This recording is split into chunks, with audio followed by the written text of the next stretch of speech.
Bueno muchachos, buenas tardes, buenos días, como sea. Mi nombre es Lincio Prieto, para los que no saben. Soy estudiante de Contaduría Pública de la Universidad de la Amazonia del municipio de Florencia, Caquetá. Estoy en el quinto semestre.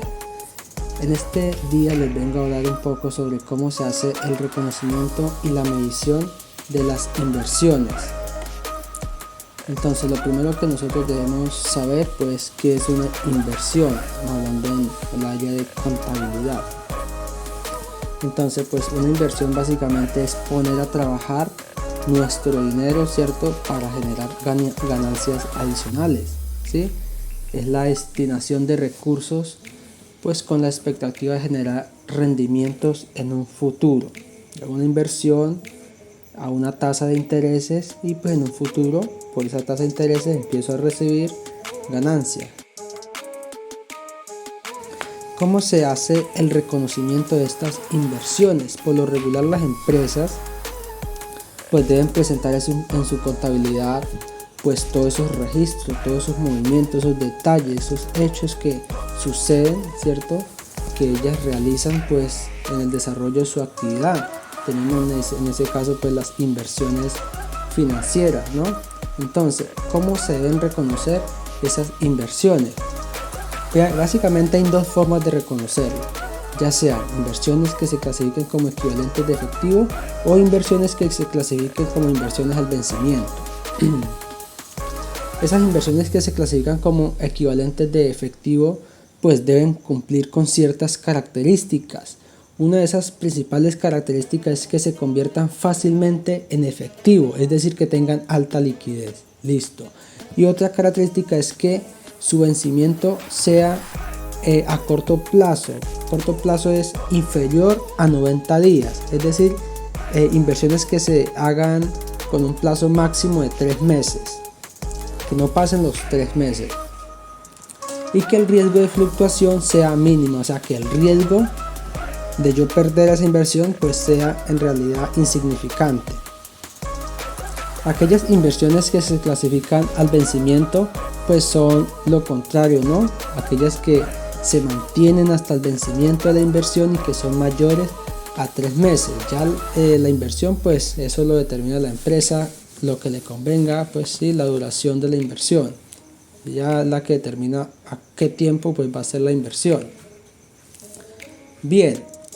La medición inicial de estas inversiones, vamos a tomar por ejemplo un CDT, porque pues recordemos que hay muchas clases de inversión. En este ejercicio vamos a trabajar sobre los CDT, que son certificados de depósitos a término. Entonces la NIF, que es las normas internacionales, nos dicen que la medición inicial de estas inversiones se deben de hacer por su valor razonable. ¿Qué quiere decir eso? Que se debe medir por el precio al que se haya hecho la inversión. Si yo constituyo un CDT por 100 millones de pesos, pues se debe reconocer por los 100 millones de pesos o por el documento que certifique la entidad en donde realizamos la inversión. Si realizamos la inversión, un CDT en un banco, pues entonces la entidad bancaria nos va a certificar a nosotros por cuánto se efectuó el CDT y ese es el valor que vamos a llevar pues a nuestra contabilidad.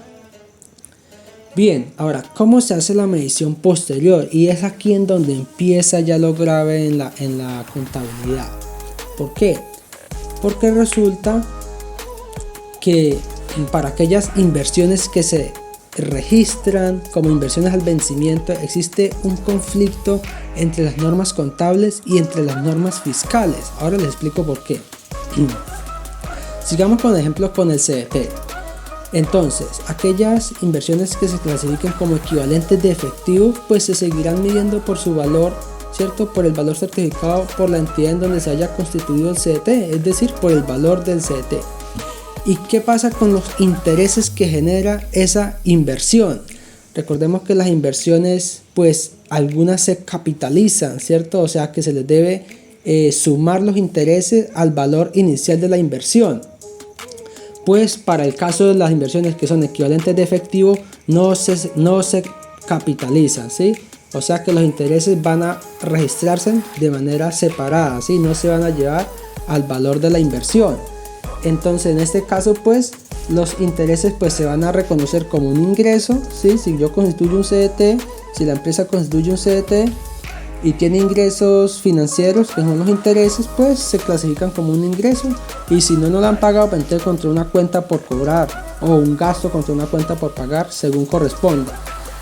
Y entonces ese es el reconocimiento y la medición posterior de los CDT que se clasifican como equivalentes de efectivo.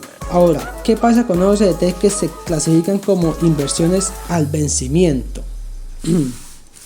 Pues bien, tenemos dos situaciones. Por un lado, la norma fiscal nos dice que en el parágrafo 6 del artículo 21 del Estatuto Tributario nos dice que las inversiones se deben de medir al costo, ¿sí? Es decir, al precio de adquisición o al valor nominal pues de la inversión. Si yo constituí un CDT por 50 millones, pues la norma fiscal en ese artículo, en ese parágrafo nos dice que debemos de medir posteriormente a ese mismo valor. Entonces, ¿qué pasa con los intereses que genera ese CDT?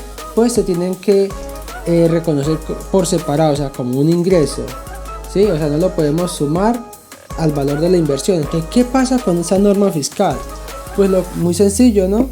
Lo que pasa al hacer este reconocimiento, si es una inversión que se capitaliza, pues no estamos reflejando realmente la contabilidad de la empresa. ¿Qué dice la norma contable en esta situación? Dice que debemos medir esas inversiones al costo amortizado. Ahí está la diferencia, o sea que esas inversiones se capitalizan. Si yo tengo una inversión que se capitaliza bimestralmente, pues yo tengo que reconocer esa capitalización para que capitalice nuevamente y vaya sumando los intereses al capital inicial. Si la diferencia entre al costo amortizado y reconocerlo al costo, o sea, es enorme, es enorme. Entonces, ¿qué hace la contabilidad para reflejar esa realidad al mismo tiempo? O sea, para cumplirle tanto a la DIAN, que es la que efectúa esas normas fiscales para el pago de impuestos principalmente, y para efectos tributarios, y las normas internacionales de contabilidad, que es la que adopta la empresa, ¿cierto?, para ella efectuar su contabilidad. Entonces, ¿cómo la contabilidad ajusta estas dos situaciones diferentes? Bien, para eso pues se deben de hacer dos registros. Por un lado, pues para cumplir con la norma fiscal, pues hacemos el reconocimiento y la medición parecido o similar a como lo hicimos con efectivo y equivalentes de efectivo, ¿no? Registramos a costo, ¿cierto?, la inversión del CDT, si lo llevamos pues a una cuenta de inversión, si a la 1.12 por ejemplo, en este caso estamos manejando la 12030540, que corresponde a inversiones al vencimiento de CDT, y la auxiliar 40 es un banco que tenemos en la empresa de nosotros, banco agrario creo que es.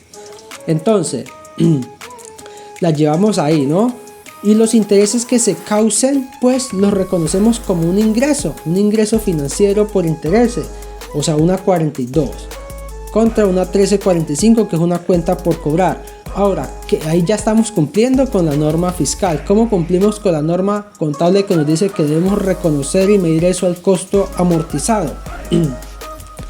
Pues bien, aquí lo que debemos de hacer, este ya es el segundo registro, ¿no? El primer registro fue el cumpliendo la norma fiscal. Aquí lo que debemos hacer en el segundo registro es llevar ese valor de los intereses, ¿cierto? Porque la norma contable nos dice que esos intereses debemos sumárselos o capitalizarlos al valor inicial de la inversión. Si yo tengo una inversión de 100 millones de pesos que me genera intereses